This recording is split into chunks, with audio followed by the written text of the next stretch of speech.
আসসালামু আলাইকুম। আশা করছি আল্লাহর অশেষ রহমতে সবাই খুব ভালো আছেন। আলহামদুলিল্লাহ আমিও খুব ভালো আছি। আমার উদ্যোগ আয়াতসের মশলা এবং ঘিতে অনেক বড় একটা আয়োজন করা হয়েছে।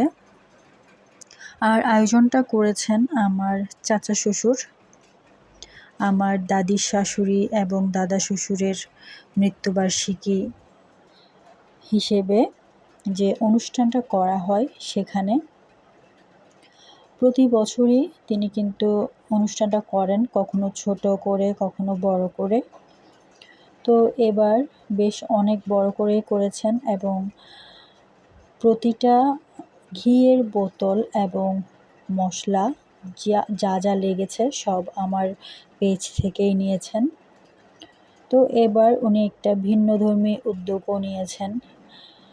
এই পুরো আয়োজনটার অনেকটুকু অংশ আমার শ্বশুরবাড়ির যে স্কুল আছে সেখানে বাচ্চাদের জন্য এবং শিক্ষকদের জন্য গিয়েছে।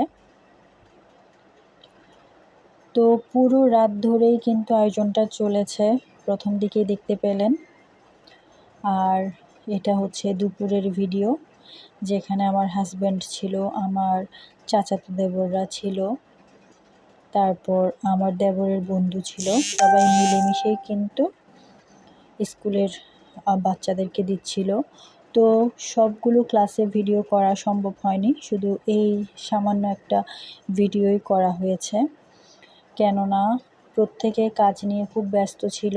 সেখানে আসলে ভিডিও করাটা অনেক বেশি টাফ হয়ে যাচ্ছিল, আবার একটু গাফিলতিও ছিল যে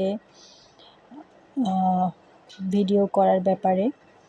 তো সেজন্য খুব একটা কিন্তু ভিডিও নেই।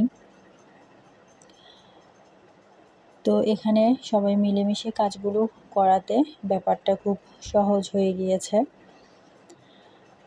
তো আমার পেজের ঘি দিয়ে কিন্তু আমার চাচা শ্বশুর আরও একটা বড় আয়োজন করেছিলেন। সেটা হচ্ছে ওনার মেয়ের বিয়েতে প্রায় 20-22 কেজি মতো ঘি লেগেছিল। উনি সবগুলো ঘি কিন্তু আমার পেজ থেকে নিয়েছেন।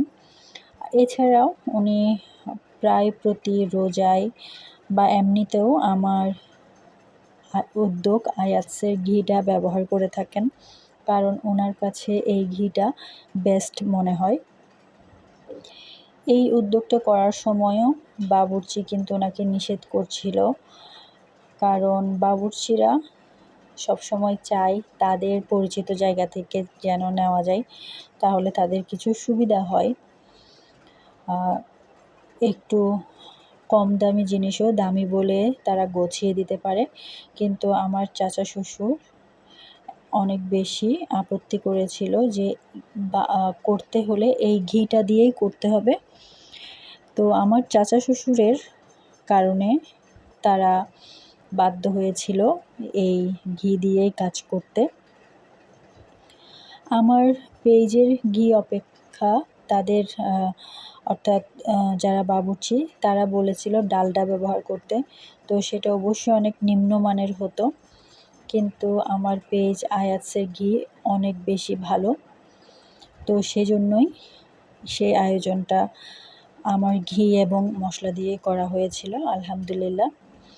তো এরপরে আমি আমার একজন আপু থেকে বেশ কিছু লিলির ভাল্ব পেয়েছি, সেগুলো আপনাদের সাথে শেয়ার করছি। তো আপু ভাল্বগুলো পাঠিয়েছিল ঢাকা থেকে।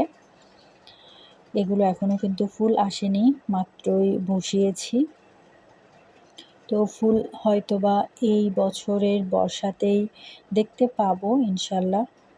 তো যখন আমি দেখতে পাবো তখন ইনশাল্লাহ আপনাদের সাথে শেয়ার করব। এখানে প্রায় 15 থেকে 20 রকমের লিলির ভাল্ব ছিল, যেগুলো আমার কাছে নেই, দু একটা আছে হয়তোবা। তো আপু খুব সুন্দর করে প্যাকেজিং করে কিন্তু আমার কাছে লিলিগুলো পাঠিয়েছে। ওনার উদ্যোগে অনেক কিছুই আছে, লিলির ভাল্ব যেমন আছে তেমন হচ্ছে ওনার কাপড়ের বিজনেস আছে। এছাড়াও উনি রিসেন্টলি আবারও নতুন করে স্কুলে জয়েন করেছেন শিক্ষিকা হিসেবে। তো একসাথে কিন্তু উনি অনেক কাজ করে থাকেন। ওনার প্যাকেজিংটা আমার কাছে অনেক বেশি ভালো লেগেছিল। খুবই সিম্পল কিন্তু খুবই মজবুত প্যাকেজিং ছিল, যে লিলির ভাল্বগুলো নষ্ট হওয়ার কোনো অপশনই ছিল না। লিলির ভাল্ব কিন্তু খুবই নরম, একটু থেকে একটু যদি কোথাও গুঁথা খায় তাহলে কিন্তু লিলির ভাল্বগুলো থেতলে যাবে বা নষ্ট হয়ে যাবে, আর সেখান থেকে গাছ হওয়ার কোনো সম্ভাবনা থাকবে না। তো ইদানিং লিলি কিন্তু আমার পছন্দের তালিকায় শীর্ষে অবস্থান করছে। আমার ইচ্ছে আমার কাছে অন্তত 50 রকমের লিলির ভাল্ব থাকবে, গাছ থাকবে। তো ইনশাল্লাহ হবে কোনো একদিন হয়তো বা। আপু খুব সুন্দর করে এখানে প্রত্যেকটা লিলির ভাল্ব আলাদা করে দিয়েছেন, প্রত্যেকটাতে স্টেপল করেছেন, নাম লিখে দিয়েছেন। তো খুব সুন্দর করে কিন্তু তিনি এই কাজটা করেছেন, সেজন্য আপুকে অনেক বেশি ধন্যবাদ। তো এর সাথে আজকের ভিডিওটা শেষ করছি এখানে। আল্লাহ হাফেজ।